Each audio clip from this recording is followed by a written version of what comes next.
My name is Alexander Parker, and I never believed liminal spaces could be dangerous. I always thought they were just internet myths.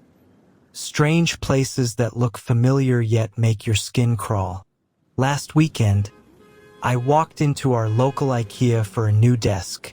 I wandered for hours, got tired, and jokingly hid inside a wardrobe like some kind of child. I fell asleep. When I woke up, the store was silent, the lights were dim, and every exit sign led me deeper inside. The furniture became wrong, impossible shapes, repeating hallways, and rooms that shouldn't exist. I thought I was alone, but the problem wasn't a monster following me. The building itself was alive, and it wanted me to stay. What follows is my footage, my memory, and maybe my warning. I remember laughing as I squeezed into the wardrobe, pretending I was filming a prank. The doors smelled like fresh wood, and the warm yellow lights above made everything feel harmless. I closed my eyes for just a moment, thinking the noise of other shoppers would keep me awake. But when I opened them again, there was only silence. A silence so deep, it hurt my ears. I stepped out, expecting crowds, employees, anyone, but the entire store was empty.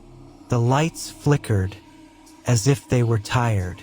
The air felt colder, and every sound echoed too long. Felt like the store was waiting for me to move. I called out, but my voice came back twisted. I saw an exit sign and felt relieved. I followed the arrow, confident I would be out in minutes. But the hallway stretched longer with every step. The sign grew smaller instead of bigger. The floor beneath me felt softer, like walking on thick carpet, even though I knew it had been tile before. I searched for staff desks and service counters, but everything was locked. Phones were dead. The usual background music was gone, replaced with something like a low hum, almost like breathing. Felt like the walls were listening. I turned left, then right, then left again. Every section looked the same, yet slightly wrong. Signs pointed in impossible directions. Doors led back to where I started. My heart raced. I wasn't lost inside IKEA. IKEA was lost inside itself. I entered a room filled with chairs, hundreds of them, arranged in circles like some strange gathering. The chairs faced inward, as if expecting someone to perform. None of them had price tags anymore. Felt like they were waiting for me. One chair towered above the rest, 10 times the size of a normal chair.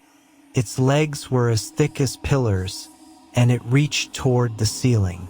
The air around it buzzed, like static. Why would anyone build something like that? I stepped back, afraid it might move. I stumbled into the bedding section, expecting comfort. But the mattresses had ridges shaped like teeth, rows of soft, white foam jaws.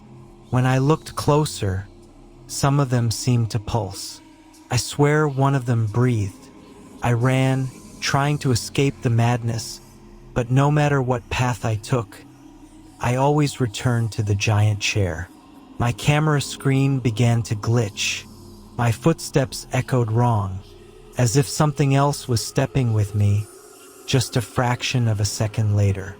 I found a staff-only door. My hands shook as I opened it. Inside was another hallway, but this one was too long, too dark. The store felt endless.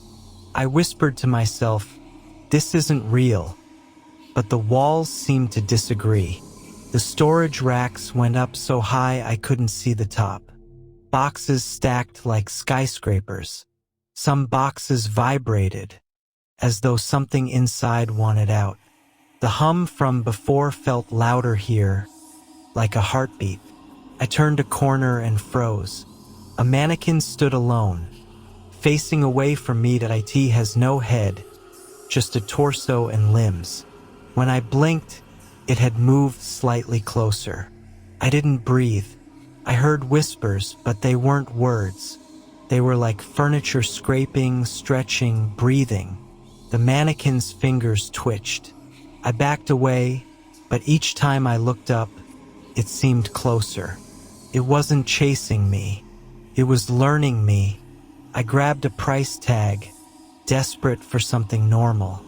Instead of numbers, it had my name. Alexander Parker. Do not exit. My blood ran cold. Someone or something knew I was here. I followed another exit arrow, but it led into a children's play area. Except there were no toys, just empty shelves and drawings scratched into walls. Stick figures without faces holding hands.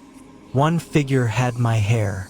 The lights flickered rapidly, giving everything a stuttered motion. The mannequins now stood in corners, watching me without eyes. My camera picked up shapes I couldn't see with my own eyes. A loud screech tore through the store. It sounded like metal bending, like walls scraping against reality. I covered my ears, but the sound came from inside my skull. The store felt angry. I found a clock section, but every clock showed a different time. Their hands spun backward, forward, then stopped. One clock displayed the exact time I fell asleep. The second displayed the moment I would die. Mirrors lined a hallway, but none showed my face, just my back. No matter which way I turned, my reflection always faced away from me. I realized the store didn't want me to exist here as myself. Shelves shifted behind me, blocking my way back. The ground subtly tilted forward, nudging me deeper. I didn't choose direction anymore. The store guided me like a trapped mouse. Every kitchen looked identical. The same mugs, same plates, same towels, repeated endlessly. I smashed a cup just to prove something was real, but it shattered without sound. I smelled something sweet, like flowers at a funeral. The scent moved, following me. I realized smell shouldn't move. I ran.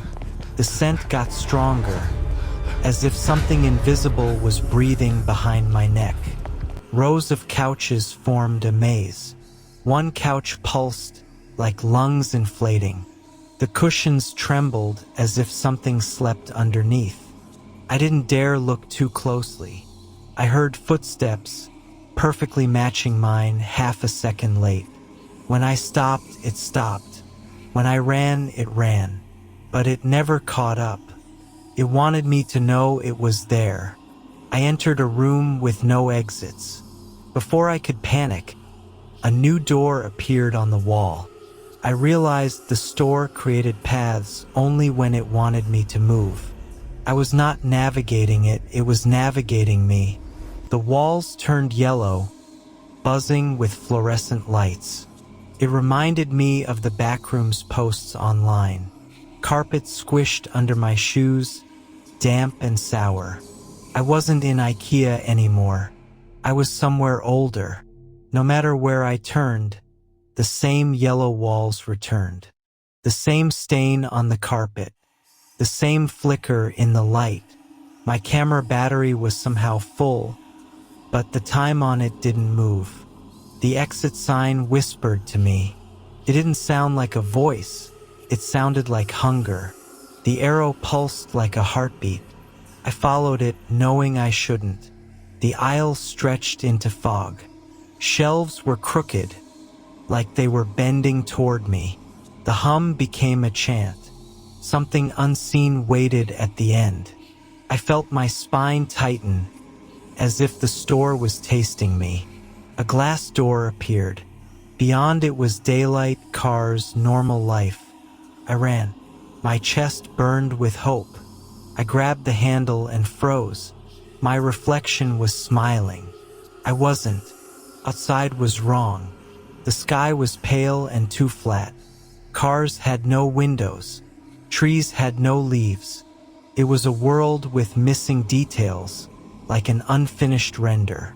I backed away. The air behind me sucked inward. The store inhaled. I felt myself being pulled back inside, like gravity had chosen a new direction. My feet scraped the floor as I screamed. The mannequins surrounded me, faceless and patient. They didn't move like creatures. They moved like thoughts. I realized the store wasn't haunted. It was intelligent, and I was a curiosity. I looked down. Price tag hung from my wrist. It read, "Property of this place." I screamed until my voice cracked. The mannequins nodded without faces. My camera fell, capturing me being dragged into the darkness. My shadow stretched and bent until it wasn't human anymore. The last thing I heard was the hum turning into words. "You are home. If anyone finds this footage, don't fall asleep in IKEA. Not every store wants you to leave."